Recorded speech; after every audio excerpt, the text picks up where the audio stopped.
Hola, hola, bienvenidas, bienvenidos a Radio Semilla, el podcast de la Red de Guardianes de Semillas, donde hablamos sobre regeneración ecológica y social. Soy Daniela Borja Caicín y esta vez tenemos un invitado súper especial recomendado por Jenny Movilla, que fue nuestra entrevistada hace un par de episodios. A Jenny el ACA lo marcó profundamente.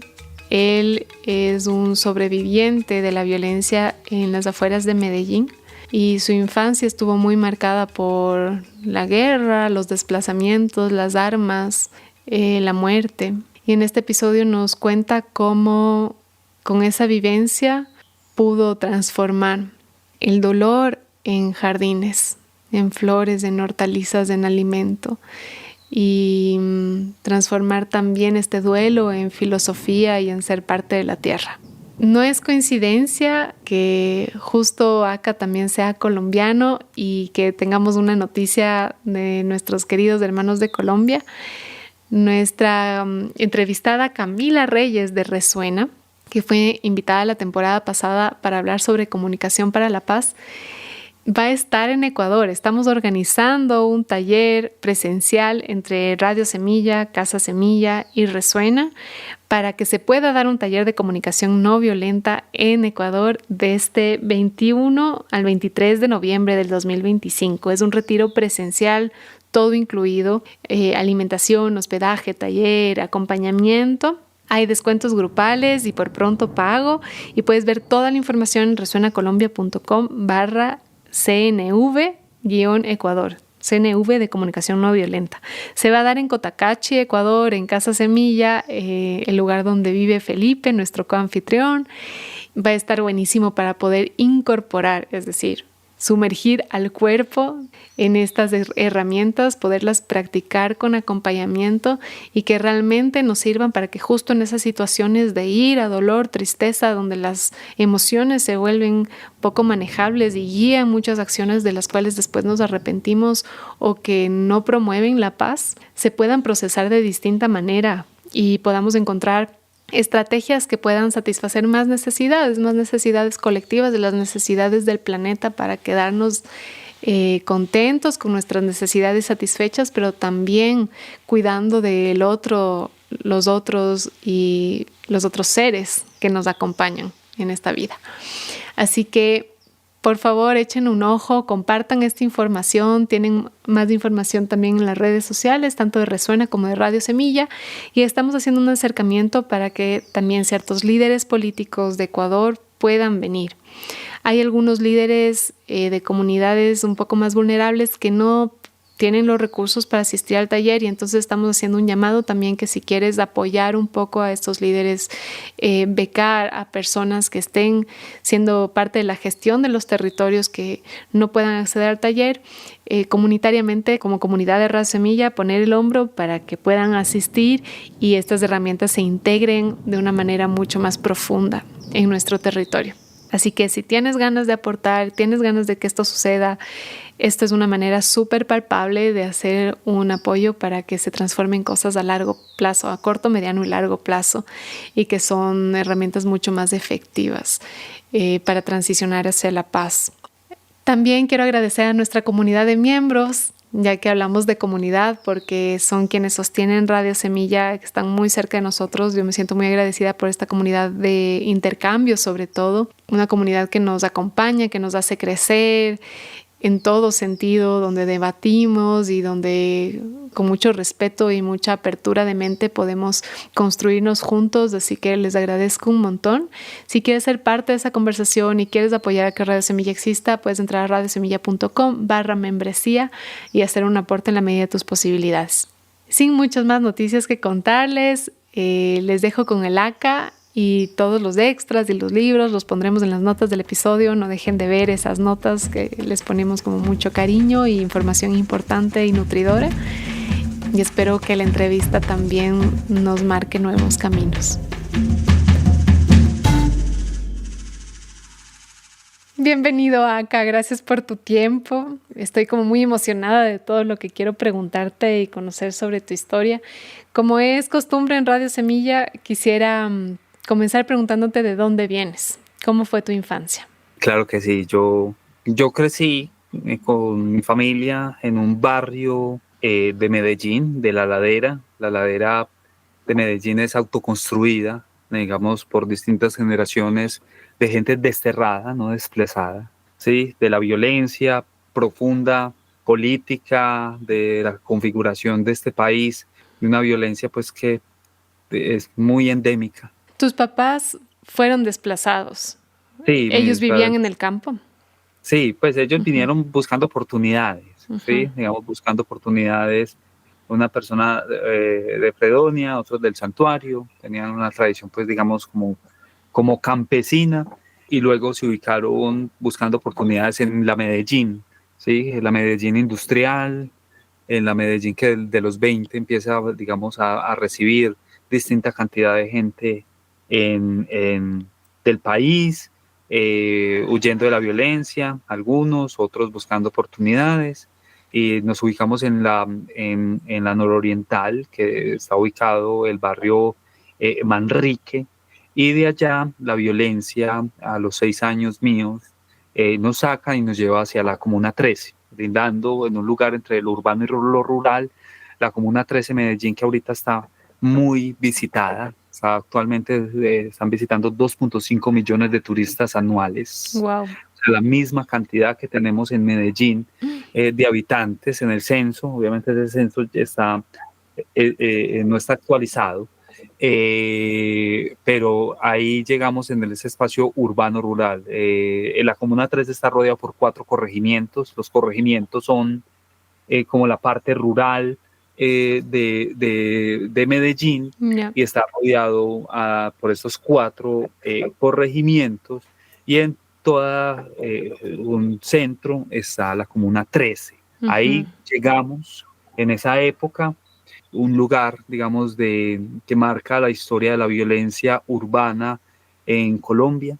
Un lugar, digamos, donde llegaron las milicias urbanas, el M-19, que estuvo todo el tema del narcotráfico con Pablo Escobar, muchos chicos sicarios. Digamos, esa fue mi niñez, Ujú. marcado por la violencia, la guerra profunda, los allanamientos en la casa, desde muy niños, las armas, los enfrentamientos, desde muy niños, la ausencia del Estado. Nosotros tuvimos 20 años de ausencia del Estado, y ahí tratamos de hacer familia de alguna manera en ese territorio. Tengo un hueco generacional por la violencia, digamos un hueco en mi memoria. Yo trabajo todo el tema de memoria, pero tengo un hueco de la niñez a la adolescencia, ¿cierto? Que fue muy dura y violenta, Mm. y de alguna manera he tratado de recuperarme de esa historia, recuperar mi alma por medio de las plantas y el tema de las plantas. Entonces sí, digamos, a los 17 años yo ya había enterrado 23 de mis amigos con los que crecimos ahí en el barrio. Me ayudaron un grupo de doñas a mis 16 años. Me dijeron, usted que está aquí, véngase para acá. Obviamente nosotros crecimos marcados por la guerra, por el lenguaje de la violencia.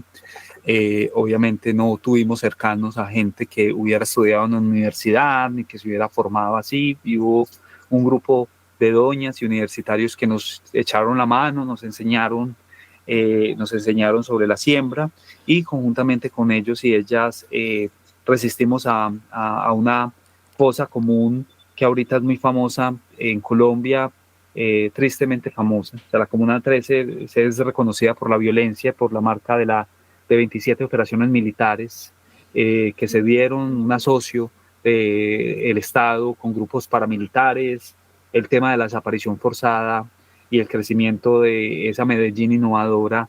Se llevaron los escombros hacia esa montaña que sepultaron un bosque, y nuestra primera resistencia, de lo que aprendí yo de las doñas.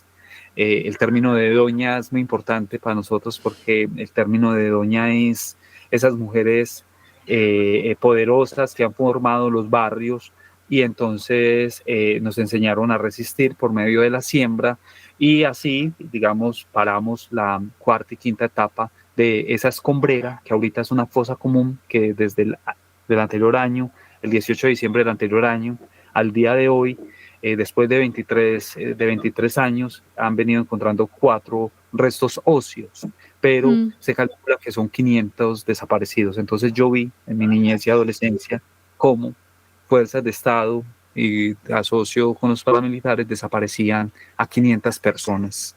Y como joven y adolescente,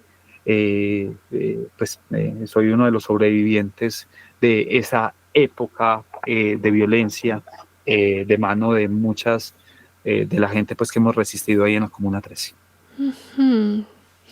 Qué locura tu historia. Me gustaría como desmenuzarlo un poco más para entender mejor cómo Pues fue, porque entiendo que los paramilitares eran estos grupos civiles organizados, armados, que estaban como en oposición al ejército no, estatal. Sí, estaban en asocio. Ajá. Y nosotros, digamos, Pero ese no era el discurso oficial, ¿verdad? Como el sí, discurso oficial era otro. es pura, es pura Operación Cóndor, ¿cierto? Pero obviamente a la forma colombiana, o sea, es la doctrina del Estado acompañarse de grupos paramilitares que tienen un brazo con el tema del narcotráfico eh, para, para lo que se llamó en ese momento esos planes de sacar las guerrillas de las zonas y luchar por una ruta de un Estado liberal y participando porque ellos fueron formados, muchos de ellos fueron formados en el tema de las escuelas de las Américas y entonces fueron formándose en esa doctrina y uno de los brazos armados de la ultraderecha entonces son los paramilitares. Entonces, pues, a ver, digamos que la creación del Estado colombiano ha pasado por muchas guerras civiles, por pequeñas y grandes guerras civiles, y en ese camino, pues, en algún momento se pasaron a la guerra urbana. Y entonces en la Comuna 13 se dieron cita operaciones que asociaban, o sea, teníamos una presencia, o sea, fue una ausencia de 20 años de ausencia del Estado, y a la hora que dijeron vamos a sacar las guerrillas de la zona, no en toda la Comuna 13 habían las guerrillas, habían grupos delincuenciales, habían guerrilla, pues digamos la histórica como las FARC, que hace poco depuso las armas, el ELN, los comandos armados del pueblo, que es una milicia. Entonces dijeron el Estado, pues nosotros vamos a recuperar esa zona, y en el 2000 empieza a haber una doctrina de que hay que recuperar a Colombia de las guerrillas, ¿cierto? Y ahí, digamos, mucha gente pudiente empezó a invertir en grupos paramilitares, ¿cierto? La historia, y se fueron formando y fueron teniendo estructura y asocio táctico con el Estado, y entonces eran las que hacían pues el trabajo sucio, digamos, del Estado, y empezaron a hacer todo el tema de masacres. Luego vino el tema de falsos positivos. Bueno, digamos que es eso. O sea, nosotros tenemos un Estado paramilitar, tenemos muchos ejércitos creciendo de todos lados, y la guerra pues nos ha marcado a las distintas generaciones. O sea, no hay generación que yo conozca que hayamos crecido por fuera de la guerra, la violencia, y aunque pareciera que cuando uno visita Medellín ya todo cambió, ¿cierto? Obviamente pues no tenemos la época de los 90 donde teníamos esa cantidad de homicidios, ¿cierto? El tema del narcotráfico, los carros bombas y demás. Luego la guerra de los 2000, que era el tema contra las guerrillas y las milicias, en asocio con los paramilitares. Luego el enfrentamiento entre las bandas delincuenciales que se habían desmovilizado como paramilitares y armaron sus grupos para, digamos, extorsionar a la gente, sus plazas de vicio, y entonces ese enfrentamiento que tuvimos entre desde el 2008 al 2018, que dejó otro saldo de homicidios de muchos jóvenes asesinados en la barriada, y actualmente pues una guerra más de mafia, que es un poco, disminuyamos el homicidio y el enfrentamiento abierto en los barrios, y aquí podemos, digamos, negociar. Entonces Medellín se ha convertido en últimas el lugar de los negocios, ¿sí? y actualmente estamos transitando unas primeras discusiones frente al tema de de la paz total, que trata de desmovilizar a los grupos que quedaron de la época paramilitar, y que tienen control y mando en cada barrio. Ujú. Entonces nosotros tenemos un orden paralelo aquí en Medellín, donde, digamos, los habitantes no saben pues cuál es el estado. Entonces en algunos momentos hemos preguntado que a quién le pagamos, entonces extorsión, si en el estado, o a los grupos delincuenciales, porque todo tiene un cobro, las tiendas, todo el comercio, transporte. Entonces estamos pues en ese tránsito. Entonces la guerra ha cambiado, ya no es, digamos, así como antes, pero sigue habiendo unos órdenes paralelos en el tema del territorio, y ahí es donde nosotros como jóvenes, adolescentes y adultos nos formamos y creamos nuestras estrategias de resistencia. Hmm, Qué locura lo que me cuentas. Por lo poco que leí, lo que entiendo es como, supe también como de un plan Orión que era liderado por el Estado para militarizar un poco la Comuna 13, ¿verdad? Y fueron algunos días donde se hizo, se supone, un operativo para limpiar. De eso es lo que me hablaba, ¿cierto? Sí, ¿Cómo se sí. vivió desde adentro? ¿Cómo es eso? Sí, sí. La Comuna 13 tiene el nombre de la Operación Orión, y tristemente muchos lugares de Colombia se reconocen por la sangre derramada. Hmm, Ellos la Comuna 13, y entonces sí, se hicieron 27 operaciones, entre ellos la Mariscal y la Orión, donde se llevó toda la guerra que se hace en la selva en contra de las guerrillas. Los helicópteros Black Hawk dotados de armamentos muy grandes, en un espacio, digamos, urbano, donde las casas son construidas en tabla, en adobe, y que una sola bala de esas puede traspasar tranquilamente una columna bien cimentada.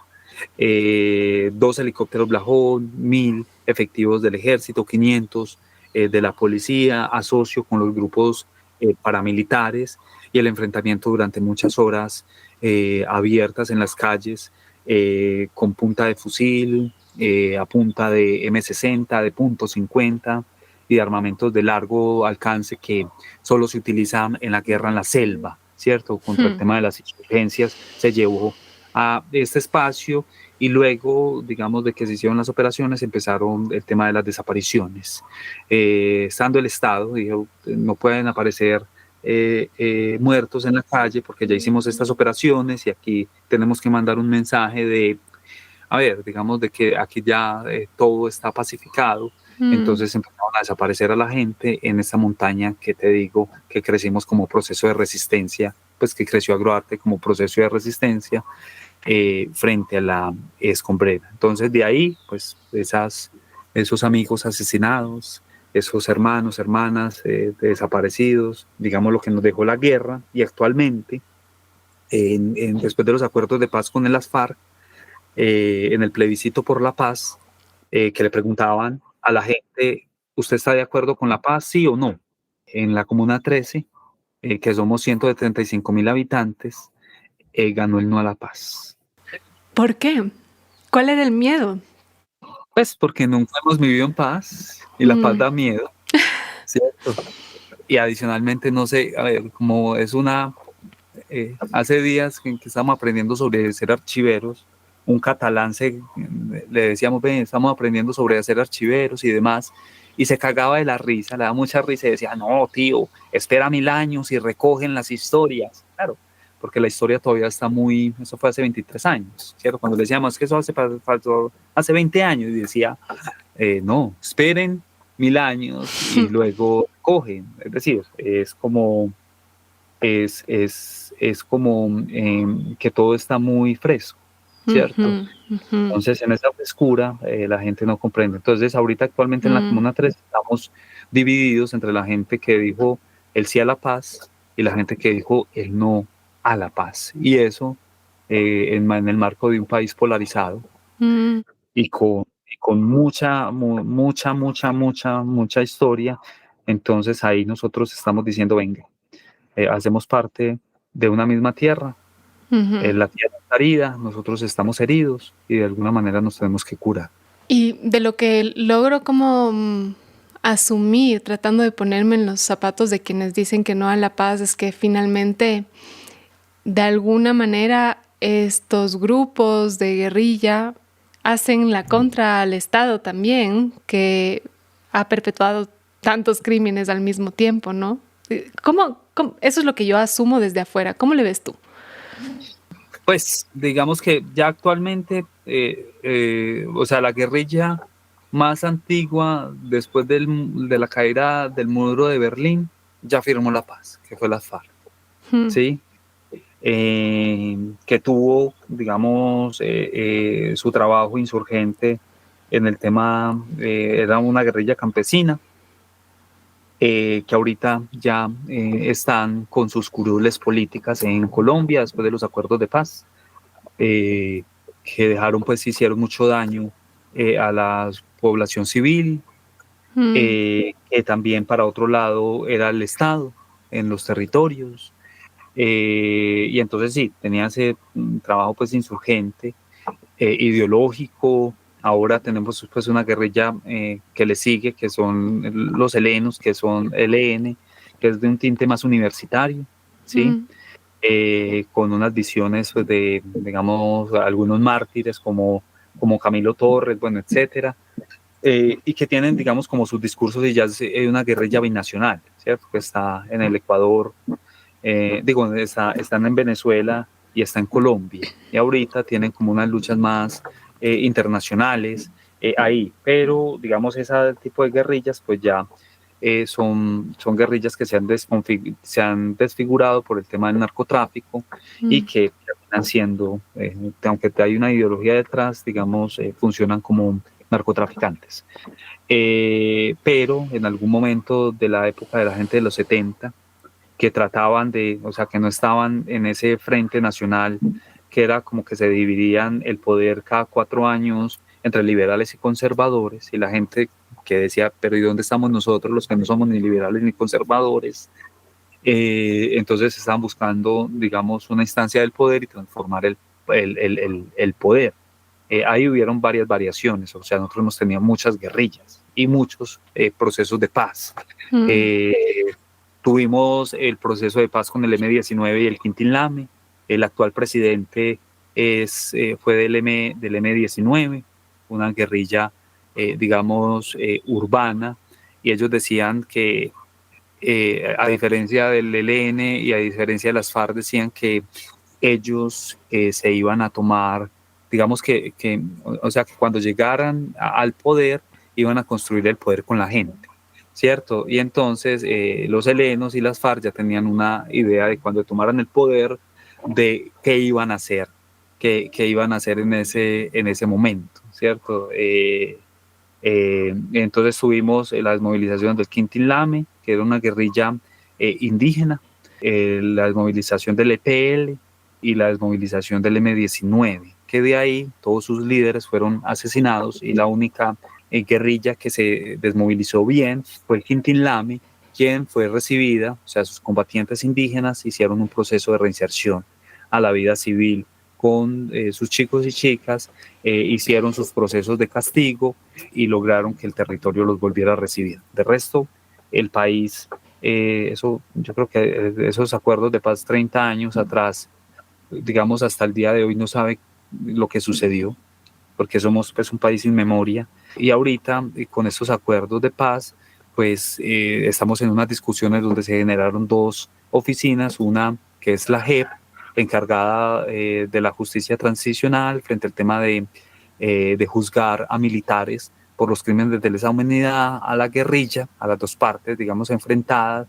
en la mesa, Estado y guerrilla, y quienes están sacando el tema de los falsos positivos, el tema del secuestro, el tema de la esclavitud sexual, bueno, etcétera, y varios temas pues, que había. Y otra oficina que era la Comisión de la Verdad, que ya terminó mandato, con Francisco de Rose, que es un poco saber qué es lo que nos sucedió, ¿cierto? En ese informe que entregó Pacho de Rose de la Comisión de la Verdad al Estado colombiano, lo que decía es cómo permitimos que esto sucediera. Mm. Entonces ahorita estamos caminando en un país donde la gente no se ha puesto de acuerdo frente al tema de cómo transitar el camino por la paz, y obviamente esto creciendo en que ha venido cambiando unas generaciones. Pues venimos de un estallido social donde mucha gente está pidiendo unos cambios, pero bueno, pues está en el proceso. Pero ahorita lo que se entiende es que ya las guerrillas nos representan, digamos, como un espacio, digamos, alternativo, y que la realidad ha venido cambiando. Y después de los acuerdos de paz, pues ya se han multiplicado los actores armados en las distintas zonas, porque el Estado no pudo ocupar las zonas dejadas por las FARC, que fueron más de 20.000 combatientes que dejaron armas. Entonces no han copado y han venido asesinando, digamos, como a varios, cada uno como con su lucha ideológica, su lucha política. Los paramilitares se crearon con la idea de que, mire, las guerrillas nos están afectando, nos están extorsionando, secuestrando, y se lo van a tomar. Políticos que aprovecharon ese momento y hicieron financiación, y digamos que se alinearon con todo el camino después del 11 de septiembre en Estados Unidos, y la guerra total pues que vivimos en contra de las drogas, pero también entre el tema del narcoterrorismo, que nos ha dejado pues unos saldos y unas heridas pues grandes. Ahorita mucha gente trata de volver, digamos, como a, pues, de buscar una forma y una viabilidad de este país. Y entre ellos estamos nosotros. Ay, muchas gracias por todo ese contexto. Sí, muy difícil, y para los que nos escuchan en este momento, creo que son miles de horas Uh-huh. de trabajo, pero les recomiendo un informe de la Comisión de la Verdad que está colgado en el internet, que se llama Cuando los pájaros no cantaban, ¿cierto? Entonces, para entender que la guerra no es solo de un sector y de otro, que aquí están los buenos, aquí están los malos, Uh-huh. y aquí está entonces estos y están estos, sino que todos han caído por igual. Uh-huh. ¿Sí? Y ahí cuentan de una forma literaria, profunda, sin sesgos, de decir lo que nos ha pasado, y a partir de hechos como por ejemplo de un pájaro que le llamaba a la gente, que cuando lo escuchaban era porque iba a haber una masacre, ¿cierto? O las premoniciones frente al tema de alguien que estuvo en la policía, y que su hijo se despidió 2 veces, y que eso no era normal y era porque el papá no iba a volver. O de una madre quien soñó con su hijo, y su hijo le dijo que lo habían matado, y antes de que ella supiera el tema de la noticia. Entonces hay cosas, digamos, entre los mitos y la realidad, que en última nos va conectando como Latinoamérica. Entonces, cuando los pájaros no cantaban, de la Comisión de la Verdad, ellos dejaron, digamos, mucho material, y de ahí uno puede medio entender cosas. Uh-huh. Pero pues toda esta historia no nos ha dejado ponernos de acuerdo. Se me vienen un montón de cosas a la mente, como por ejemplo, en medio de esto del comentario de nuestro amigo español que les dice, pucha, dejen que pasen 1000 años, pero con todo lo que ha sucedido en estos poquitos años, es tanto que contar y que redactar, que hace sentido. Y justo esto, poder tener escritos de cómo cada uno vive desde distintas perspectivas, nos permite acercarnos y nos permite recordar también. Yo quería preguntarte que al crecer en la Comuna 13, supongo que también estuviste como muy tentado a juntarte a alguno de estos grupos, o tuviste invitaciones. ¿Cómo era? ¿Cómo es para un joven vivir ahí y tener como estas alternativas? Sí, es que es pensar que no había estado, ¿sí? Y que lo que decías en una cuadra te puede asesinar en la otra. Es que la misma policía te cogiera, te esposara, te torturara, te soltara en una zona enemiga. Claro, esos son los lenguajes de la guerra, y todos estuvimos muy cercanos a los lenguajes y al accionar de la guerra, ¿sí? Digamos que muchos de nosotros, nuestra primera formación fue en guerra, y digamos que no había una escogencia, ¿cierto? Era que era un diario, y algunos pues tuvimos la fortuna de encontrarnos con gente que nos dijeron pues que esa no era la única lógica, y nos salvaron pues la vida. Entre ellos a mí me salvaron las doñas, Uh-huh. cuando iba un actor armado a preguntar por mí, Entonces las dueñas decían que no, que él estaba trabajando con ellas pues que yo estaba trabajando con ellas y que me miraran que ella estaba sembrando. Y entonces logré salvarme muchas veces hasta que se murió nuestra líder y en el 2000 y en el 2011, digo 2012 fueron a asesinarme en la casa, que fue pues, el último atentado pues, que tuve allá en la casa, y después de eso pues no pude volver a mi lugar donde estaba ahí después del desplazamiento. No pude volver, digamos, a ese espacio donde Jenita aprendió sus primeros pasos de siembra. Cuando voy a hacer como la referencia de Jenny, que tuvimos un episodio con ella que se llama Una mezcla de educación y lechugas, reciencito. Sí. Entonces, si quieren escuchar su voz y conocerlo un poco más, pueden ir a ese episodio en Radio Semilla.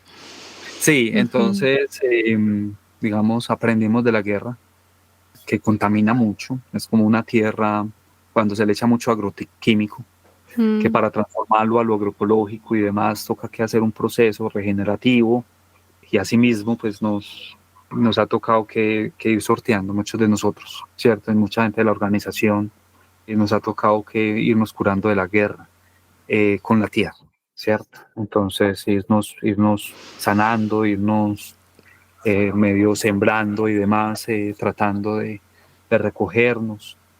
Porque en última somos tierra, ¿cierto? Somos, digamos, en última cuando nos vamos ya nuestros fines de nuestro tiempo, nosotros nos vamos a volver tierra, y ojalá seamos una tierra pues un poco que nos pueda absorber bien la tierra, ¿cierto? Y mira la siguiente historia. Yo tenía alguien, digamos, que se llamaba el Chavo, pues yo me hice con gente muy inteligente, pero que fueron rápidamente sacados del colegio porque eran muy inquietos, así como uno, bueno, etcétera, y la guerra sí los recibió a ellos. En los últimos tiempos de su vida fue un paramilitar, ¿cierto? Digamos, fue un paramilitar, fue alguien que se formó, pues digamos que la guerra no le dio otra alternativa y no le dieron otra, o sea, no tuvo una primera oportunidad ni una segunda oportunidad, y en su último tiempo de la vida él andaba disparando mucho, ¿cierto? Digamos, disparando, él participó de las desapariciones de mucha gente del barrio, bueno, etcétera, asesinatos y demás, y él fue asesinado. Y cuando se enterró, digamos, a los 4 años, aquí hay una cosa que es el tema de que no se pueden cremar porque para investigaciones, ¿cierto? El tema de homicidio, no se pueden cremar, entonces a los 4 años se saca y no se le había descompuesto la mano derecha, ¿cierto? Porque toda la pólvora se le impregnó en el cuerpo y no logró podrirse.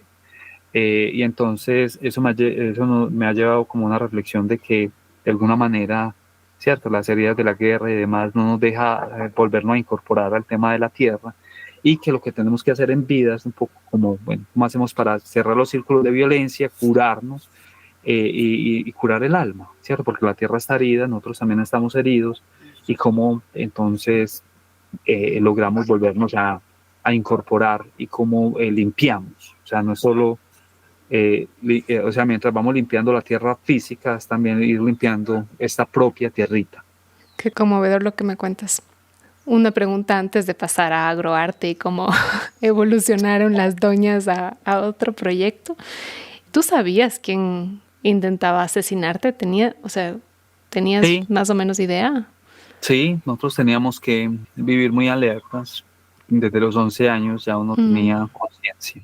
Yo creo que a los 11 años yo vi el primer muerto, ¿cierto? Era un chico que bajaba siempre en el barrio, sacaba el arma y se persinaba, yo creo que era sicario. Y ese fue el primer velorio que fui. Y siempre tengo muy en la mente como ese, tenía pues como 11 años, ¿cierto? 11 años, a los 12 años se metió la milicia a mi casa a hacer un allanamiento y me pusieron una 9 milímetros en la cabeza. Luego, los atentados, uno pasar por un barrio y que pues te enciendan a bala, que te maten a personas ahí al lado tuyo en una acera.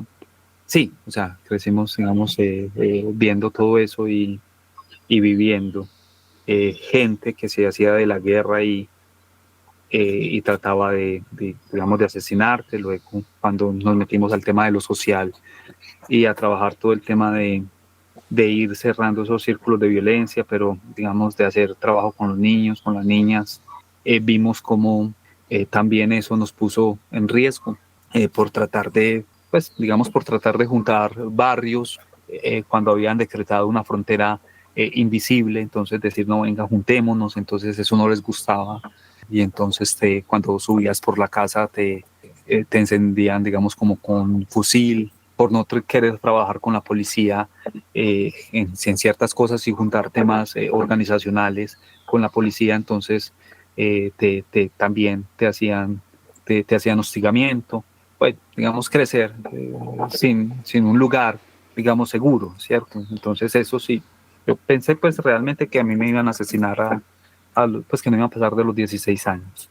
Entonces después de cada 16, de que pasé de los 16 años, porque era todos los días ¿cierto? Como cada semana un velorio. Después de eso yo dije, bueno, pues hay que celebrar la vida y siempre, digamos, la he celebrado. Me sacas lágrimas. ¿Nos quieres contar cómo evolucionó lo del agro? Y ahora ya, Sí, agroarte. Bueno. sí, pues afortunadamente 7 doñas, mujeres muy poderosas, nos fueron formando en la siembra y ¿A cuántos jóvenes? éramos que como unos cinco jóvenes. Ujú. Sí, y entonces yo recuerdo que el primer ejercicio que hice fue sembrar zanahoria. Me llamaron, me dijeron, ve, vení que trabaja acá con nosotros, hacía algunas cosas acá en un espacio pues agroecológico que estaban empezando a iniciar. Yo pues era un chico pues de barrio normal, pero barrio adentro. Y yo dije, bueno, pues aquí me gano unos pesos. Pues yo salí muy adolescente de mi casa, ¿cierto? Por un padre pues muy abusivo. Y entonces me la rebuscaba, ¿cierto? Me la rebuscaba y yo dije, bueno, pues voy ahí y de alguna manera me fui. Lo primero que hice fue otros trabajos fuertes de cargar bultos de tierra, bueno, etcétera, temas para construcción, bueno. Y luego me fueron diciendo, venga, trabaje con nosotros, haga cosas. Entre ellos tuvieron una discusión de si invitarme o no, ¿cierto? Pues uno como chico de barrio pues está muy involucrado en muchas cosas. Ujú. Y entonces dijeron si será pertinente invitar a este personaje aquí. Estaba pues muy mal rodeado y obviamente pues estaba en la supervivencia del barrio diario. Y entonces pues decidieron darme ese voto de confianza, me invitaron y entonces luego ya me dijeron, venga, vamos a sembrar zanahoria. Y yo recuerdo que el primer cultivo de zanahoria con semillitas que son chiquiticas no me produjo. Y yo dije, ¿pero por qué no me produce? ¿Pero por qué no me produce? Y resulta que ahí aprendí la paciencia. Entonces, pues adolescente y la paciencia, la siembra, pues, o sea, mucha gente no le nace las cosas es porque no tiene paciencia.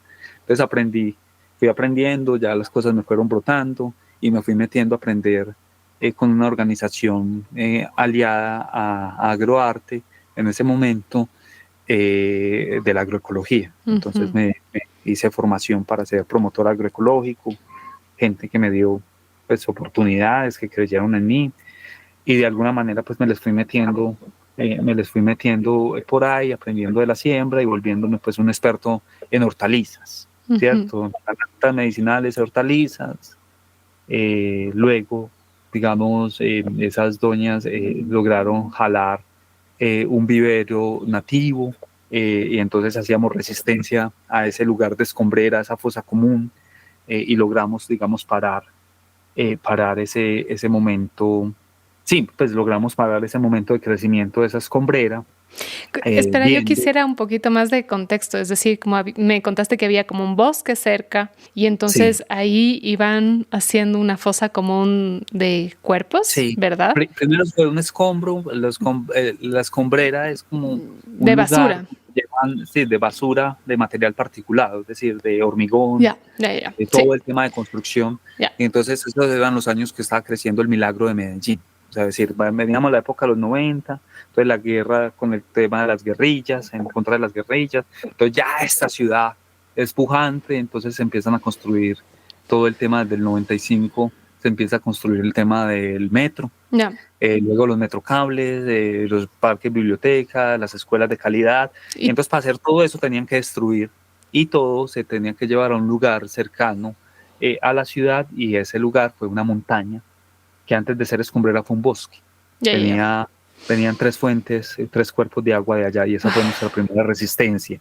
Entonces, lo primero que se sepultó fue ese bosque, y en la época ya del 2002, 2003, se empezaron a desaparecer a las personas allá, ¿sí? Ya. Porque entraban 700, a ver, no, entraban 300 volquetas diarias Qué locura. con escombros, y entonces ahí debajo empezaron a ocultar a los desaparecidos. Ese momento, pues nosotros resistimos a la escombrera, pero nosotros en ese momento no nombramos el tema de desaparición porque ahí estaba nuestra familia. Y el tema pues, del homicidio y de la persecución y demás, no queríamos Claro. que pues, digamos, es también un tema, Exponerse. pero fuimos los primeros que hablamos de la escombrera, ¿cierto? Ya Ujú, por debajo sí nombrábamos, pero por encima no podíamos, pues, exponernos. ujú, Y entonces ahí fue, digamos, el proceso de resistencia que hicimos entre varias familias para que eso no se ampliara, ujú. para que ese lugar, digamos, no se ampliara. Sí. Ya. ¿Cómo nació Agroarte?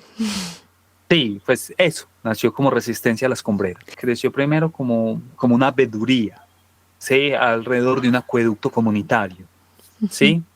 Y luego los jóvenes que nos fuimos formando ahí, le dimos fuerza a Agroarte y un poco a salirnos pues también del tema de la producción agroecológica, e ir un poco más a juntar con el tema del arte y juntar, digamos, algunas líneas en el barrio también, ¿cierto? Entonces era como la vereda y el barrio allí, porque no era solo, digamos, producir en un lugar. Entonces muy ligeramente cuando aprendemos sobre agroecología, siempre se necesita tierra, ¿cierto? Para probar. Sí. Pero en Colombia y en Latinoamérica tenemos una problemática grande sobre la tenencia de la tierra.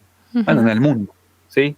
Pero digamos que en Latinoamérica tenemos, y en Colombia tenemos una concentración en algunas familias, la gran cantidad de tierra. Entonces siempre se dice que, claro, que tenemos que avanzar en el tema agroecológico, pero poco nos dicen con qué tierra, ¿cierto? O sea, con qué tierra. Entonces nos fuimos metiendo en el tema, ya los más jóvenes, nos fuimos metiendo en temas más políticos, y nos empezamos a hacer una autoformación política nuestra frente al tema de la historia en Colombia, frente al tema de la tenencia de la tierra, ¿sí? Muchos pues, de nosotros somos los primeros universitarios de la casa, ¿sí? O sea, gracias a este primer influjo de las doñas, algunas, digamos, formadas en temas de universidad, otras, digamos, en liderazgo territorial. A ver, Medellín tiene una historia femenina muy grande, ¿cierto? Las laderas de Medellín fueron construidas y pensadas por mujeres muy poderosas, históricas, distintas capas históricas, y obviamente, pues Agroarte tiene la génesis de esas doñas, que siempre pues, nos han acompañado en todo ese camino.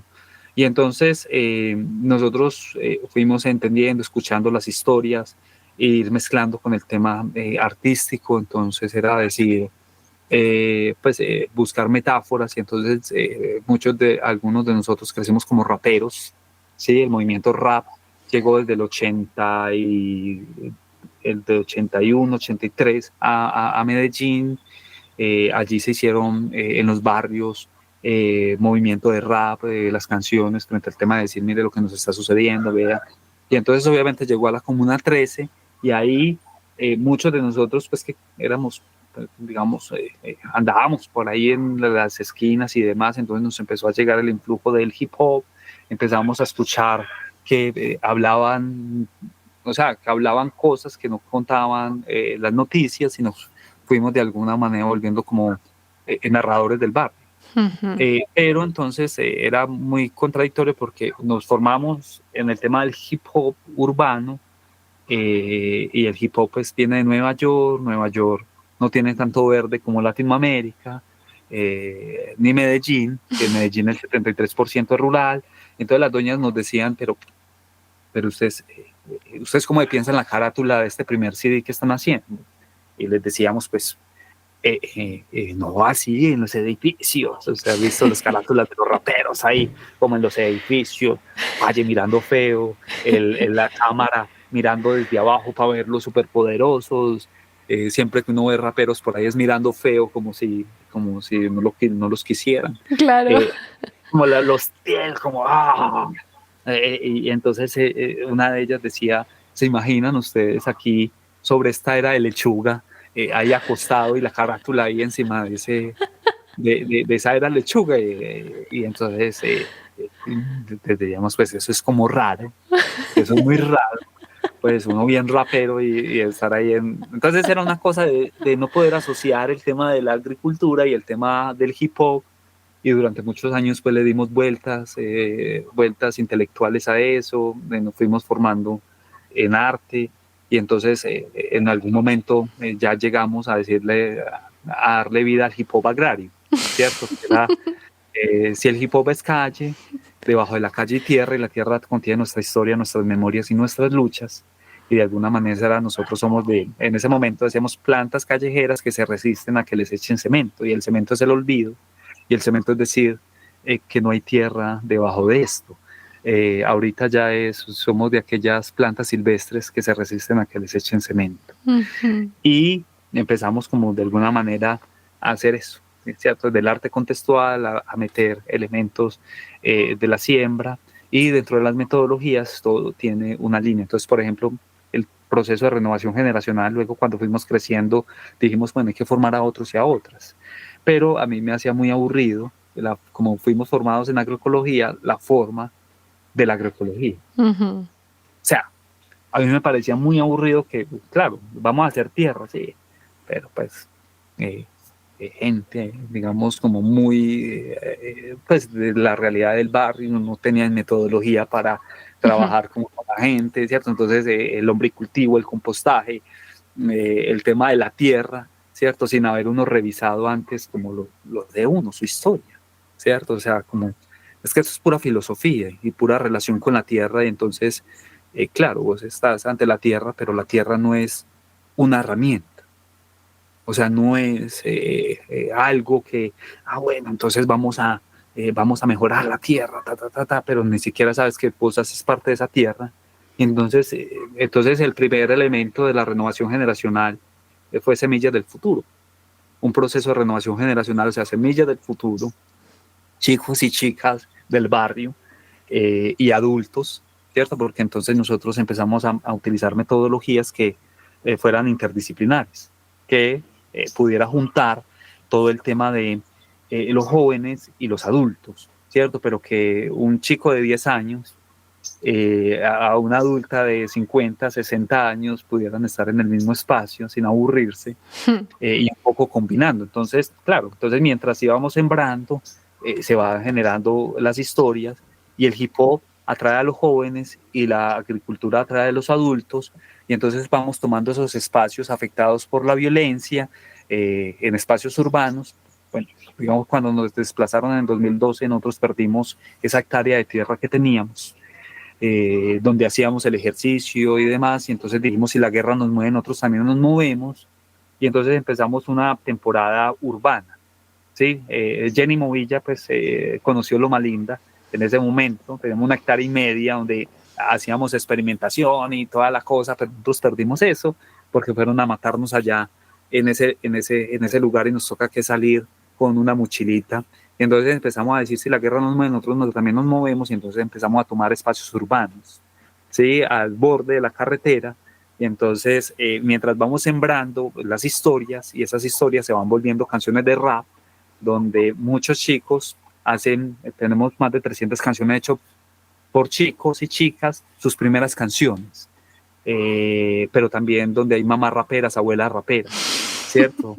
Y entonces van cantando sobre sus historias de vida, y eso todo mientras van sembrando, van componiendo, y van pensando, ¿cierto? Y se van juntando como esos elementos, y entonces empezamos a tomar sitios y lugares afectados por la violencia.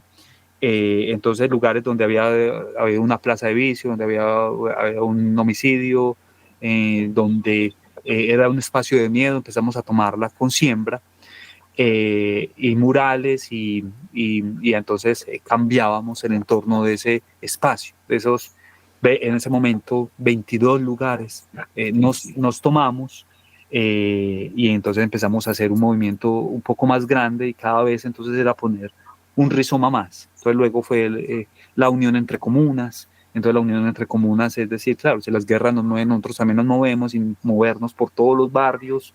Entonces tomábamos un espacio específico, hacíamos la olla comunitaria, la olla común, concierto de rap, murales, y entonces empezamos a activar ese barrio con todos los pelados y a empezar a sacar talentos que al día de hoy son liderazgos muy importantes en los territorios, ¿cierto? Desde bibliotecas comunitarias, desde gente que participa en el espacio, digamos, como líderes barriales, otros en lo privado, otros en lo público, pues gente que se ha venido formando con nosotros porque ya son 23 años, ¿cierto? Digamos, de rizomas, de siembras, de historias, de formas de hacer barrio adentro, y entonces empezamos a, digamos, a hacer, digamos, eso, y mandar símbolos, era como lo importante. Entonces lo agroecológico, digamos, claro, lo mezclábamos, pero entendíamos que todo el mundo no quiere ser sembrado,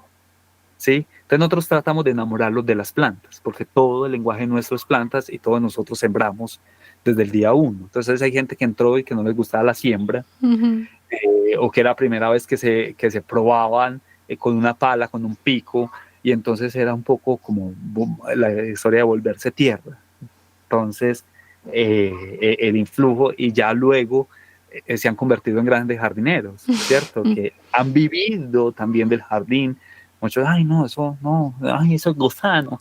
Bueno, digamos, volverse a acercar al tema de la tierra, y mucha de la gente que ha compartido con nosotros pues se ha enamorado de la siembra y tiene sus jardines. Entonces en el espacio urbano no era, antes empezamos solo con hortalizas, ¿sí? Cebolla callejera, lechuga callejera, bueno, la hortaliza, pero luego fuimos diciendo, venga, lo podemos mezclar con ornamentales, porque a las doñas les gustaba entonces el ornamental. Entonces uno pone un ornamental acá y al lado una lechuga. Y entonces, ay, ¿qué ornamental es esta? No, es una lechuga, solo que la dejamos florecer para ver si le sacamos semilla. Entonces, entonces la cotidianidad de la siembra va generando, digamos, como también una formación. Y de ahí, entonces, van saliendo elementos de decir, listo, o sea, o sea, no todo el mundo quiere, digamos, el tema de la siembra, pero todos tienen que sembrar, o sea, para poder hacer, o sea, les decíamos, para aprender a rapear hay que reaprender el ejercicio de la siembra, ¿sí? Entonces, así, ¿cierto? Porque es ararse, o sea, las historias son ararse, el arte es volverse a arar, el arte está al lado de la filosofía, ¿sí? La pregunta grande sobre la vida, sobre quién, sobre mi papel en el mundo, sobre lo que comparte, eso es el arte, no es una herramienta, es pura filosofía.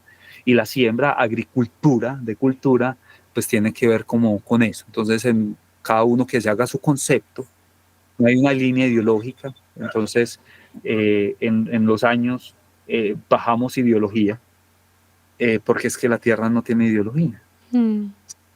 Y entonces una siembra, una siembra de futuro se tiene que hacer con muchos abonos, y no es solo el abono de tu mente, sino el abono de muchas mentes y el abono de mucho esfuerzo y de dejar y ver crecer, digamos, como la belleza. Entonces ahí, entre el 2017 y 2018 tuvimos varios homicidios en esta ciudad, y llevábamos voluntarios a los velorios, ¿cierto? El día siguiente de haber sido asesinado a alguien, buscábamos entre esos homicidios y llegábamos con una planta. Con el nombre de esa persona asesinada, y decíamos, era recordar la muerte a través de la vida, y decíamos, mire, cada homicidio en esta ciudad nos duele, y si nos permite, nosotros queremos acompañarlo. Y esa vida que era asesinada, que tenía muchos puntos verdes de vida y de recuerdos con la gente, era volver a decir, mire, esta es la vida de esta persona, ¿cierto? Es la flor, es la tan, y entonces empezamos un proceso de acompañamiento, de cotidianidad, de siembra, de conversación con varias de las familias, y donde muchos doñas nos decía muchas gracias por por acompañarnos, porque gracias a ustedes le pude decir a mi ser querido que no vengara a su hermano, a su esposo, ¿cierto? A, bueno, digamos, como de no vengarlo y de cerrar esos círculos de violencia, y rápidamente ahí entendimos que teníamos que ayudar a cerrar los círculos de violencia. Y entonces, claro, el dolor de la tierra, pero también son las grietas de un país en medio del conflicto, y de ahí ya dijimos, bueno, venga, también nos podemos plantar en el espacio urbano. Y entonces se le dimos vida a cuerpos gramaticales, que es una acción performativa que hemos hecho 27 veces en este país, 4 veces en Europa, donde invitamos a más de 100 personas a sembrarse durante 6 horas en el espacio público para hacer catarsis colectiva.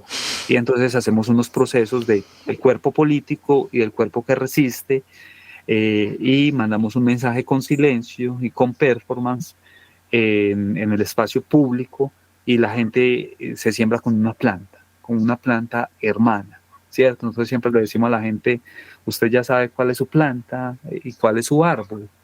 Ah, no, no sé. Entonces es un tema de observación, de observar, no de ver. Y entonces hay un proceso de asocio con esa planta, y luego al pararse se planta en ese espacio, y eso se vuelve un memorial, un lugar para el recuerdo, un lugar para la belleza, y un lugar para, detrás del horror, buscar la belleza.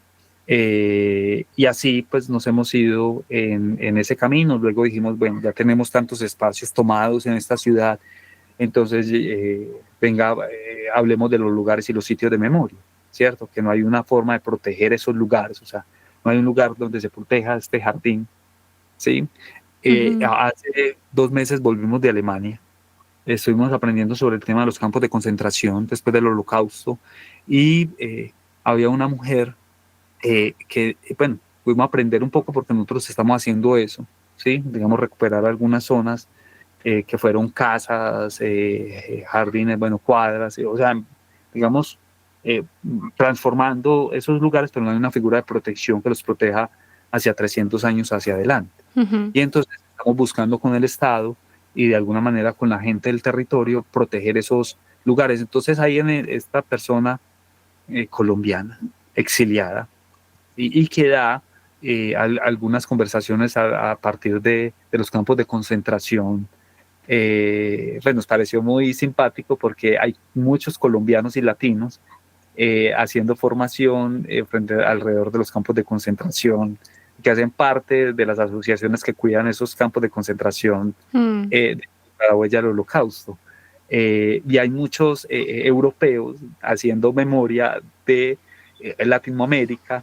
Entonces es como que se cambian los papeles, ¿cierto? Que se cuenta la historia, y entonces me parece muy simpático. Entonces ella decía que, bueno, que la gente la dejaba irse a conocer el campo de concentración, pero ella no entraba, ¿cierto? Por un lado, porque, digamos, esos lugares quedan marcados, designados por el dolor.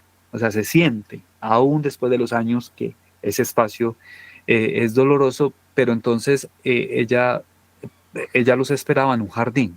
Y en un jardín donde, después de entrarlo a la cámara de gas y en los hornos crematorios, echaban en un espacio, digamos ahí, echaban todo el tema de las cenizas, y sobre esas cenizas la gente sembró un jardín, ¿cierto? Que está lleno, digamos, de flor. Entonces ya dice, yo los espero aquí para que sientan la tranquilidad del tema de las plantas. Y entonces hay ciertas poéticas que nos van conectando, y las plantas son hermanas, y la ruda que crece aquí también crece en Alemania, en Ecuador y demás. Entonces son hermanos y tienen una historia, y de alguna manera entonces las plantas nos van acompañando en todo. O sea, yo hace poco escribí pues Parbonauta, eso es pues algo nuevo, eso no ha salido todavía, como un poema a las plantas. Y entonces dice, las plantas nos guían, son poesía sobre la tierra, les gusta escuchar las palabras que susurran las estrellas, asistimos a conversaciones que se aran en el tiempo. Un jardinero es un poeta que escribe sobre el viento. Un jardín es un libro de poemas arados Somos los pasos dados de un jardín olvidado. La tierra sabe quién eres aunque te encuentres perdido. Por eso busco mi nombre en las montañas escondido. Un jardín es un camino para aprender de la vida. Un haiku de palabras que contiene 1000 semillas, pero aún no conozco la música que la contiene. Demorarme en el silencio para hablar con las flores. Entonces es cada vez como esas grandes ideas y esas vivencias que hemos tenido, como convertirlo en poesía, ¿sí? Que es el símbolo y la poesía lo que va quedando. Entonces, cuerpos gramaticales, una persona sembrada y que luego se vuelve un memorial.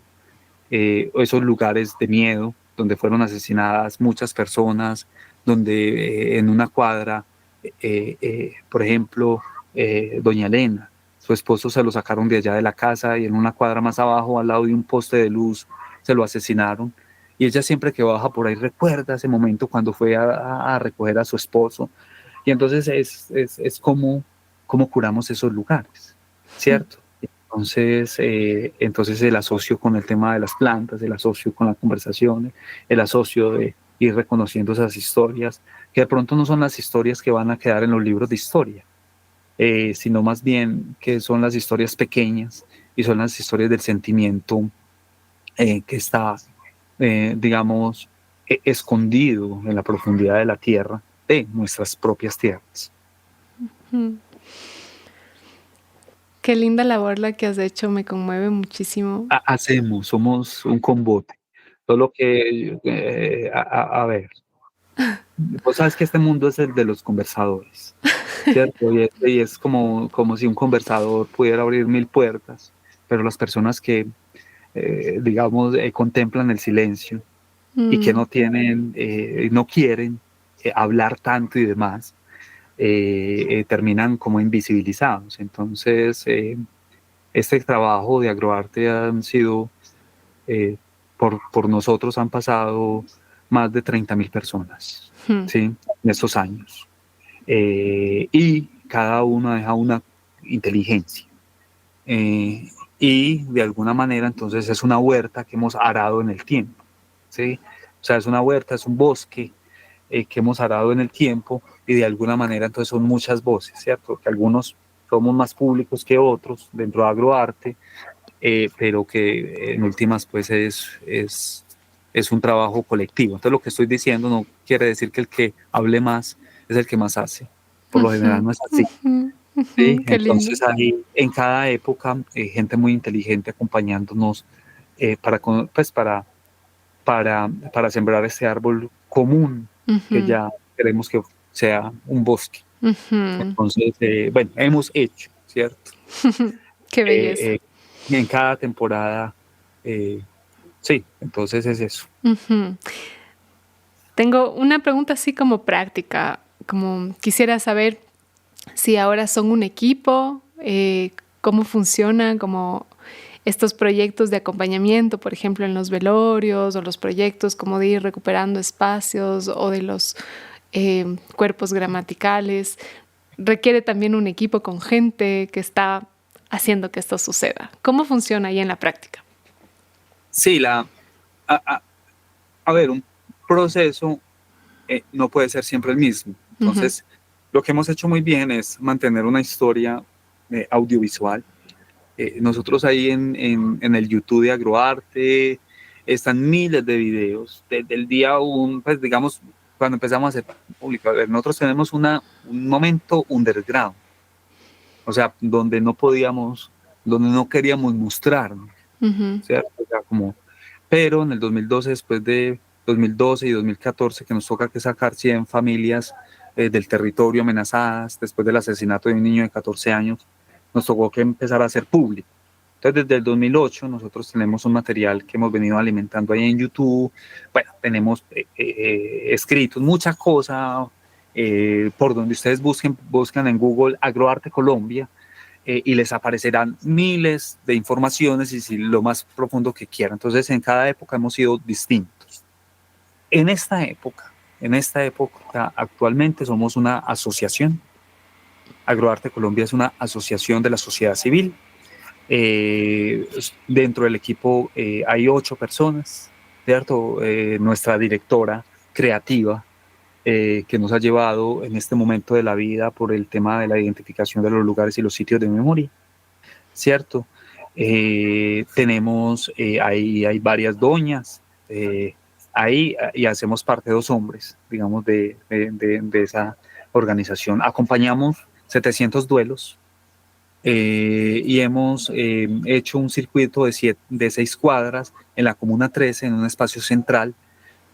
Como estamos teniendo tanto flujo de turistas, entonces, y que están, digamos, contando unas historias que no son, pues nosotros hemos venido recogiendo el archivo, haciendo levantamiento de historia profunda de las narraciones.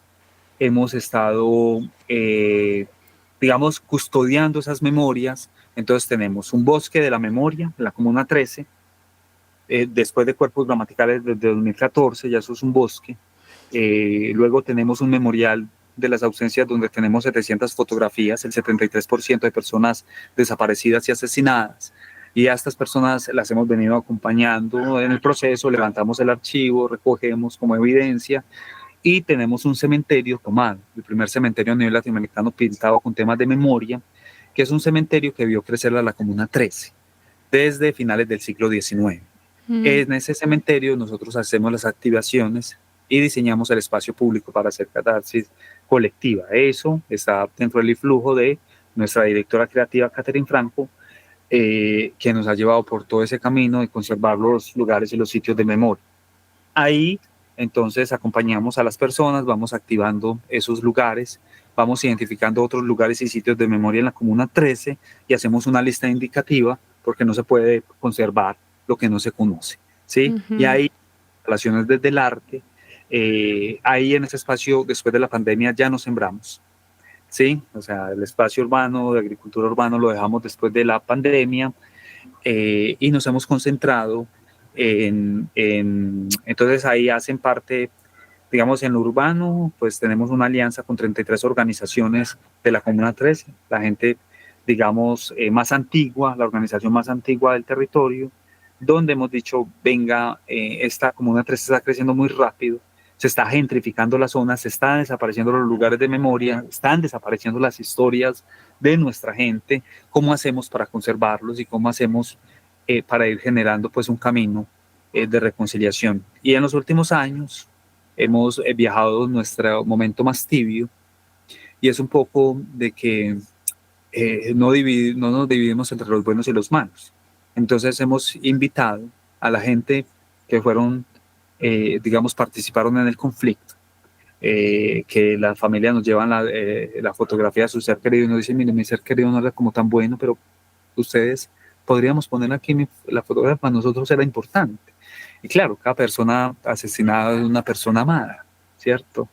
Y aprendiendo del tema del holocausto, era, por ejemplo, muchos generales, es una contradictoria, porque muchos generales que tenían en los campos de concentración, prendían la cámara de gas y mataban judíos, sin Inti Romi, gente gay, digamos, de los que decían los nazis que no eran de la clase aria y toda la cosa. Entonces, en la mañana asesinaban de manera sistemática a muchas personas, pero en la noche estaban con sus familias. Y para la familia era como su gran padre, el tal cosa. Entonces, es una cosa muy jodida que todavía no hemos podido comprender en el alma humana. Y es eso, es esa contradicción. Pero bueno, nosotros, como lo decía este catalán, que se reía de nosotros, espera 1000 años. Entonces nosotros lo que hacemos es coger un archivo de todos los lugares y tratamos de hacer en el espacio público actos de reconciliación. Entonces ya hemos invitado a los exactores del conflicto. Después de los acuerdos de paz hemos invitado a la gente de las FARC, hemos invitado a la gente de la SAUCEP, hemos invitado a la gente, los militares, las víctimas, las organizaciones sociales, la empresa, la academia, un poco para imaginarnos que la memoria no debería ser un fortín de guerra, sino más bien como huerto agroecológico, ¿sí? Porque la memoria también puede, digamos, en lo que estamos viendo en el mundo, está preparando las siguientes temporadas de guerra. Entonces, saber quién tiene la razón en esto. Y la naturaleza no está así. ¿sí? Digamos, no se trata así. Entonces estamos en lo urbano. En lo rural estamos tratando de hacer algo que vamos solo en el 6% y es una casa escuela botánica. Un lugar que después de 23 años, a ver, yo comencé esto en los 16 años, ya ahorita tengo 38 años. O sea, llevo la gran mayoría de mi vida en eso, de lo social. Y muchos de nosotros, pues del equipo, pues estamos en lo social desde hace mucho rato.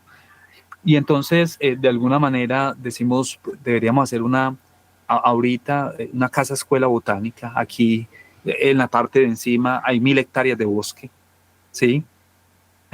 Pero hacia abajo todo se está talando y se está construyendo casas y no hay una asociación con el tema de la...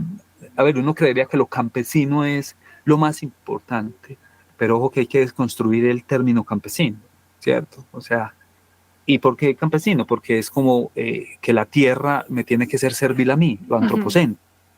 Pero entonces yo sí tengo el plátano, 10 racimos de plátano, de banano y de plátano. Entonces yo cojo los 10 racimos y los vendo. Y bueno, listo. Y eso lo siembro agroecológicamente, no estoy echando agroquímicos y demás y todo bien. Pero no dejas ni siquiera el 40% o el 30% para los pájaros. O sea, no tiene. Entonces, yo creo que hay que cambiar digamos, un chip que tenemos y yo creo que es ir configurando esos nuevos campesinos y campesinas en la ruralidad, pero entonces ir dejando los árboles. Entonces, no, este árbol no me lo dejes porque me tapa las hortalizas y las hortalizas no producen donde no hay sol. Entonces, no, tumbemos todo, ¿cierto? Porque es que no da para las hortalizas y la producción. Y en este tiempo de la vida, entonces estamos haciendo una casa escuela botánica, alrededor un bosque, para un lugar que puedan venir a hacer un corredor biológico, porque los pájaros y los insectos y demás vienen cansados de ciertos lugares, entonces en un lugar de reposo antes de llegar a las 1.000 hectáreas de arriba. Entonces la conectividad, y la conectividad en unos espacios donde se están poblando rápidamente, es necesario construirlo con la gente. O sea, hay que hacer mucha formación pedagógica, pero no formación doctrinaria y no formación igual a todos los lugares. Es decir, una lechuga aquí donde estamos no crece igual que en el lugar donde están ustedes, ¿cierto? Es una tierra, es unas condiciones distintas, el contexto. Entonces las metodologías deben de adaptarse, digamos, a eso. Entonces estamos tratando de hacer ese lugar para replicar las metodologías que nos han funcionado como Agroarte Colombia, pero en ese bosque que nos está sembrando, no que estamos sembrando, porque el mismo bosque se está sembrando. O sea, dijimos en el inicio, no, aquí vamos a producir una cantidad de hortalizas y demás. Y entonces empezó a crecer un arbusto y, no, dejémoslo. No, dejémoslo, ya no tenemos espacio para eso. Entonces tomando y luego necesitas un poco más, entonces estamos tratando de ampliar una zona de bosque más grande, y con el alrededor de la comunidad, y hacer pequeños acuerdos alrededor del agua y del bosque, y entonces al final es como un lugar para metodologías, pero en especial un lugar para la gente que está muy afectada por la guerra, pues que han tenido familiares desaparecidos y que ya tienen cáncer. Muchas de esas madres que buscan a sus desaparecidos en la escombrera tienen cáncer. Y había una de las buscadoras que decía, Fabiola Lalinde, nuestra maestra y la que fundó el Partido de las Doñas, que es otra de las líneas de Agroarte. Y entonces ella decía que las grietas del alma son las enfermedades del cuerpo. Y entonces, ¿cómo lograrse curar con el bosque? Y cómo lograr ayudarles a curar el alma, obviamente, frente al tema de los hechos victimizantes, o tener un lugar de reposo y un lugar para el amor propio, y que las plantas mismas lo vayan curando a uno, y uno vaya curando a la par la tierra. Entonces estamos en esos dos focos. Somos poquitos, pero tenemos muchas alianzas. Hermoso. Supongo que también hay un montón de voluntarios y voluntarias que se apuntan. Sí, hay varias gente, hay varias hay varias gente, solo que, bueno, ya estamos un poquito más viejitos y no tenemos la misma fuerza de antes, de la adolescencia, pero entonces aprendemos mucho, digamos, antes lográbamos sembrar al voleo, ¿sí? Y al voleo es, coges la semilla de maíz y la tiras, las esparces así, y han encontrado en estudios técnicos que realmente se pierden una gran cantidad de, digamos, de semillas. Entonces, que es mejor a veces sembrar por huequito. Entonces, tú abres el huequito, siembras, abres el huequito, entonces estamos en ese proceso. Muchos voluntarios y tenemos una pata internacional, pues ahorita estamos tratando de hacer una mesa alrededor de la reparación simbólica, porque hace 3 meses logramos que declararan a la Comuna 13 como un sujeto de reparación colectiva. Es el único lugar urbano en Colombia declarado como un sujeto de reparación colectiva. Y ahí, obviamente, nos toca que hacer muchos acuerdos con muchos sectores, los que votaron por el no a la paz y los que votaron por el sí a la paz, para lograr hacer estrategias conjuntas, y eso no lo podemos hacer solo en lo nacional, sino también con un influjo internacional. Entonces, ahí vamos. Qué belleza. Quisiera hacerte un par de preguntas cortitas antes de ir cerrando el episodio. Y la una es, ¿qué sientes que podemos hacer como comunidad, como civiles, para promover la paz en nuestros territorios y para cuidar a esos jóvenes que podrían ser víctimas de la violencia? Sí, primero hacerse un jardín, hacerse una siembra, una huertica, si no tienen el espacio, a ver, porque es un trabajo de reconocimiento, ¿sí? Desde los años 70 han salido muchos estudios científicos frente al tema del bien que nos hacen las plantas. Es decir, primero hay que reconocer sus propias historias. Mucha gente quiere cambiar el mundo sin haber tratado de cambiarse, sin saber quién se es, la pregunta inicial de quiénes somos. Y en asocio con las plantas, en compañía, no las plantas nos sirven para, no, nos acompañan, como lo dice nuestra directora, Catherine Franco, que nos dice que las plantas nos acompañan, ¿cierto? Entonces, cada uno deberíamos de acompañarnos muy bien de las plantas, y las plantas nos van a enseñar mucho mientras las regamos, mientras las cuidamos, y ellas nos van a enseñar cómo cuidar el tema de la comunidad, y con su propia historia, que debe ser como la pila y el motor.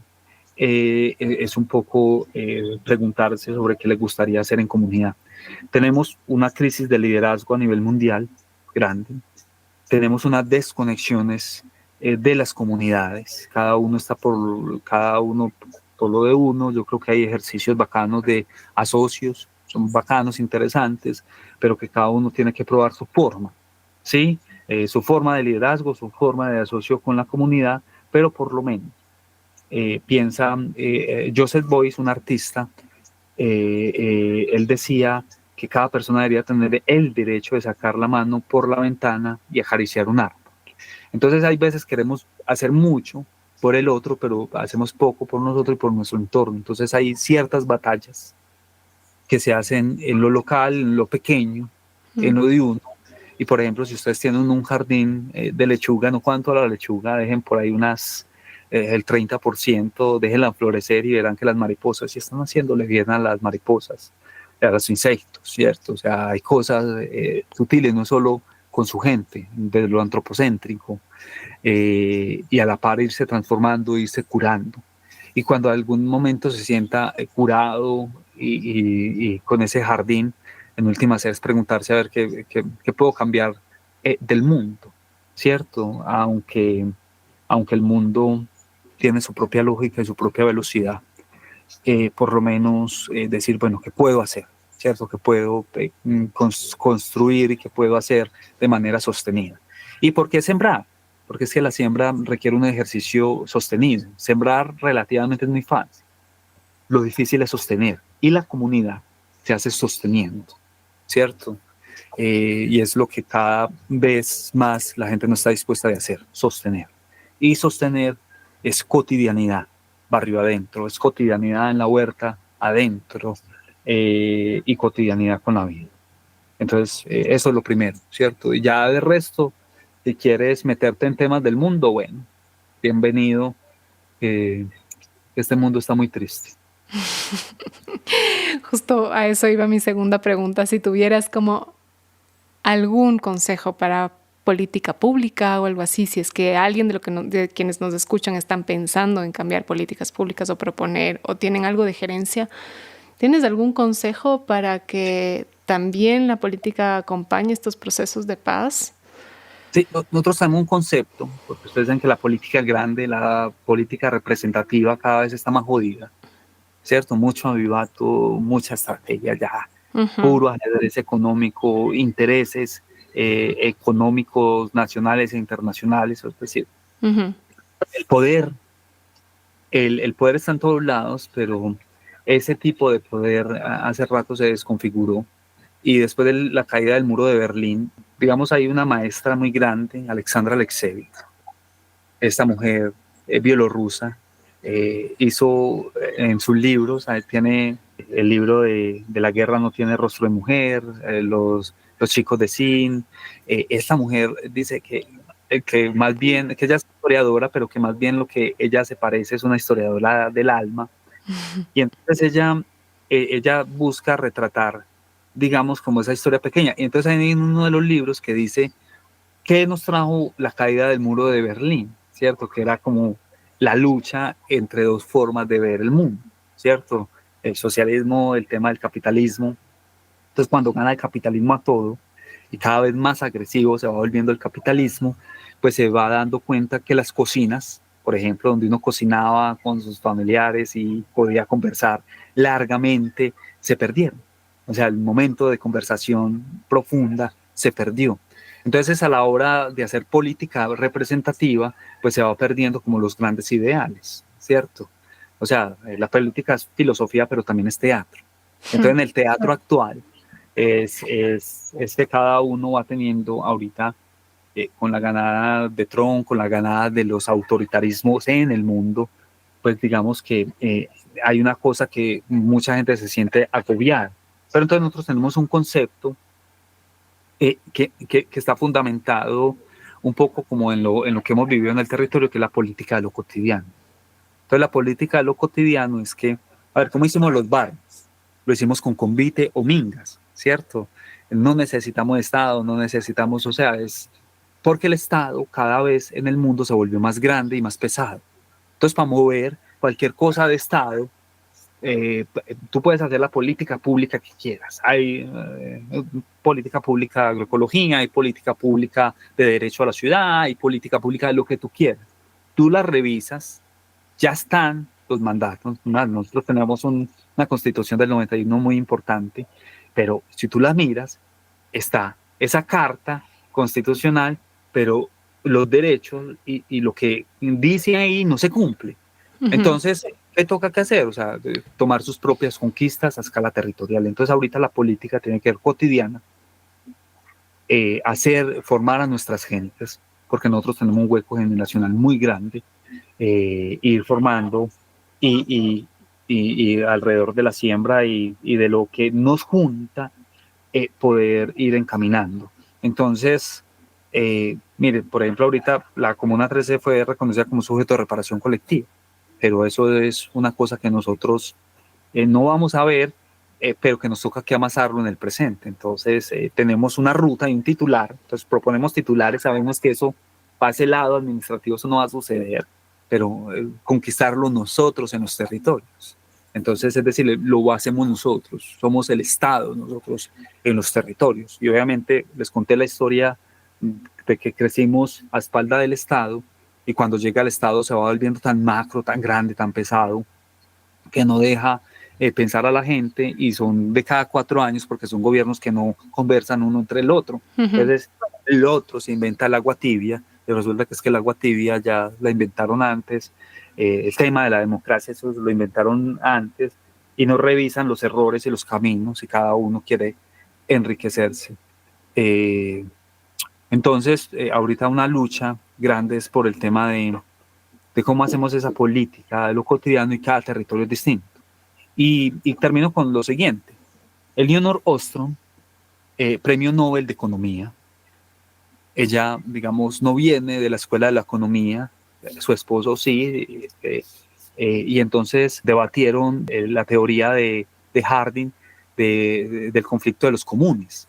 Y entonces decía que, por ejemplo, en un lugar van a pastar, digamos, las vacas, y entonces hay un lugar público, entonces ahí está el pasto, y entonces van y comen, entonces la gente suelta los suyos, entonces no hay un tema de regulación, entonces ya va a haber un momento donde se va a acabar todo, ¿cierto? Que es lo que está pasando, cada uno quiere lo de uno. Entonces Harding decía que de pronto que lo único que podría regular eso es el Estado o el mercado, ¿sí? Y entonces Elinor Ostrom, haciendo unas investigaciones en México, en Estados Unidos, en Latinoamérica, va viendo y va diciendo, no, aquí no hay un conflicto de los comunes, sino que hay ciertos lugares donde la gente colabora y que funciona mucho mejor que el mercado y el Estado.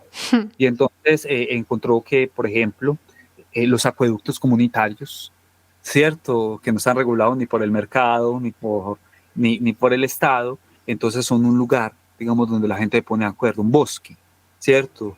Es un lugar, y así muchas cosas en el mundo van funcionando donde la gente se pone de acuerdo.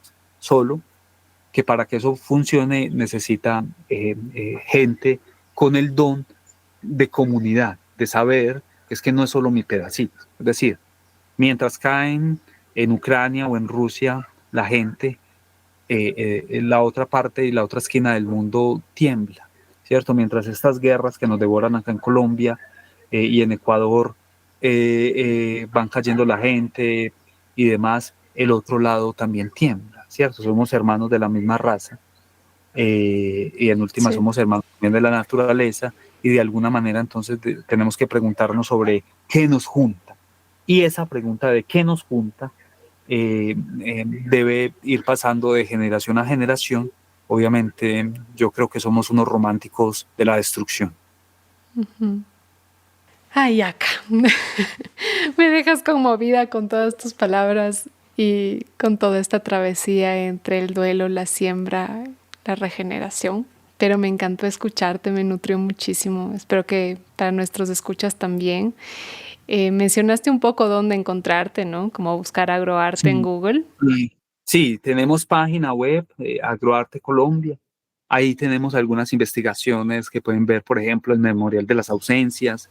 Hay una pestañita que dice Galería Viva y encuentran Memorial de las Ausencias, ahí encuentran una casona que justamente a fin de mes de noviembre vamos a rehabilitar una casona de 1920 que vio, pues es como la historia de la Comuna 13, pero fue entonces una hacienda, luego fue un lugar de convento de las Lauritas donde encarcelaban a los indígenas y decían indio vestido, indio civilizado, manicomio, encenato, etcétera. Luego lugar de secuestro cuando estuvieron las milicias y las guerrillas, y luego cuando los paramilitares era el lugar donde torturaban y escuartizaban a la gente antes de llevar a la escombrera, y actualmente viven 27 familias allá, y entonces ahorita estamos con la lógica mucho de este fin de noviembre, vamos a hacer una toma allá. Obviamente estamos llevándole a la gente que reconozcan ese lugar que se ha venido perdiendo y queremos hacer el término de Memorias del Futuro. Entonces ahí en la página encontrarán eso de la Casa Oscura, encontrarán, yo creo que, a ver, montados en videos, tenemos por ahí unos 600 videos de rap, donde hay mamás raperas, abuelas raperas, chicos con sus primeras canciones, ponen hip hop agrario y va a salir, digamos, mucho. En el YouTube pues encontrarán miles de cosas, hay revistas indexadas sobre agroarte, tenemos los informes que hemos presentado a entidades del Estado ahí en lo público, pero sobre todo hemos tratado de dejar esa memoria para que les sirva a las otras personas, ¿sí? Entonces ese ha sido como el camino. Fantástico. Todos esos enlaces vamos a poner en las notas del episodio. Yo también anoté algunos de los libros que nos dijiste. Seguro también ponemos un poco de tu música para poder acompañar. Y Por favor, y si se pasan por la Comuna 13 de Medellín, hay, digamos, todos los datos están en código abierto y nos pueden escribir directamente. Hay muchos de los canales y demás, y adicionalmente pues también aportar con pensamiento e ideas, que siempre es bien. Muchísimas gracias. Yo tenía muchísimas ganas de hacer esta entrevista en presencial, pero dije no puedo dejar pasar más tiempo. Nos viene también un momento súper específico en Ecuador, con una ola de violencia compleja de varios lugares, y para mí me deja un poco más claro que la violencia no importa en qué bando nos encontremos o quién la encarne, ¿no? Sino que mientras más alimentamos la violencia, no importa nuestra línea de pensamiento, más crece. No se trata tanto de tener la razón, sino de justo encontrar esos lugares comunes, esos caminos de encuentro, y cambiar un poco lo que tú dices, ¿no? Cómo se encuentra la violencia dentro de nosotros mismos para poder transformarla y llegar a acuerdos en las diferencias, ¿no? Así que bueno, mandando mucha luz también para que eso vaya ocurriendo y que las plantas nos acompañen. Por favor, por favor. Un gran abrazo, su merced. Igual, Aka. Ojalá nos veamos en vivo pronto. Lo que necesiten por acá. Por acá. Abrazos. Muchas gracias a los radioescuchas de Radio Semilla, nuestra comunidad de miembros. Nos vemos la próxima semana.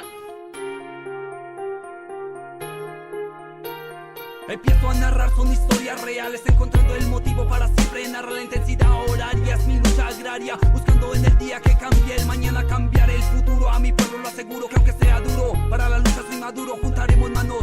Somos hermanos, juntaremos las voces en las noches de desenfrenar la rabia de los pueblos abatidos. Mi memoria está presente, nunca se ha ido. Una irreverencia, no tengo decencia, sufrirán sin clemencia. Irreverencias y paciencia, preguntaremos quiénes somos. Somos no alineados, que estamos cansados, que ni nuestro pasado desolado y preparados para el combate en esta lucha directa. No espero formarme, contarle, no soy un militar. Las armas dejé hace tiempo atrás, decidí cambiar por el pueblo lo que amo, la luna, el sol. Observarlos sin horarios agrarios, mis deseos apretando los dientes. Antes jugaba, anhelaba sin buscar, están pendientes. Cicatrices son hirientes, decidido explotar, no más juegos. Basta ya de juegos, esta lírica. Basta el pueblo, nunca me se alinea. Basta previsiones, basta acusaciones, vigilancia ya. Basta, basta, basta ya de juegos, esta lírica. Basta el pueblo, nunca me se alinea. Basta previsiones, basta acusaciones, vigilancia ya. Basta, basta, he vuelto a mi pasado, ya cansado, recordando el helecho, yo sin techo, por el trabajo comunitario, ilusión ver mis niños han cambiado, en rondas que hicimos, crecimos en violencia, se alineaba yo sin nada, ya nada, la ilusión alinea, puesta mientras pesa seguiré siendo el mismo, más abstracto, más exacto, pero siempre el mismo, recuerdo la montaña, mi pasión en la mañana, en la noche, sembrar con derroche, aprendo cada paso dado, el amor y la tierra me ha llenado, las venas abiertas en hilo de vida, he curado, disfrutar mientras está la vida, me ha hecho sabio, llorar formando desobediencia que prepara en el momento preciso para romper el hechizo y por lo de arriba será preciso, reinará el pueblo, escucharán la tierra, las plantas hablarán la humanidad, hermandad entre los pueblos enfrentados en medio de la sangre, el pueblo exige cesar masacres, levantarse sin refugiarse por el miedo que exige callar. Basta ya de juegos, esta lírica, basta el pueblo, nunca me se alinea, basta previsiones, basta acusaciones, vigilancia ya. Basta, basta, basta ya de juegos, esta lírica, basta el pueblo, nunca me se alinea, basta previsiones, basta acusaciones, vigilancia ya. Basta, basta, basta de juegos, esto es directo, has cruzado la línea de quien no se alinea, me has puesto fronteras en mi propia tierra, creando las guerras, lo he visto en laderas, cuánto poder quiero obtener en el mundo, bajo el mismo cielo no existe ningún punto, pregunto de nuevo, ya nadie me responde, porque para viajar necesito pasaporte, limita mi mente, ya lo puedo ver, con los ojos vendados, el televisor, el internet, para gastar la reserva del mundo, desplazados de la tierra, comercio manejan fruto, mi mente basta, política basta, rabia acumulada no estará en canasta, ya las armas listas, preparen la batalla, asadón y machete, hablará nuestra rabia, basta ya de juegos, esta lírica, basta el pueblo, nunca me se alinea, basta previsiones, basta acusaciones, vigilancia ya.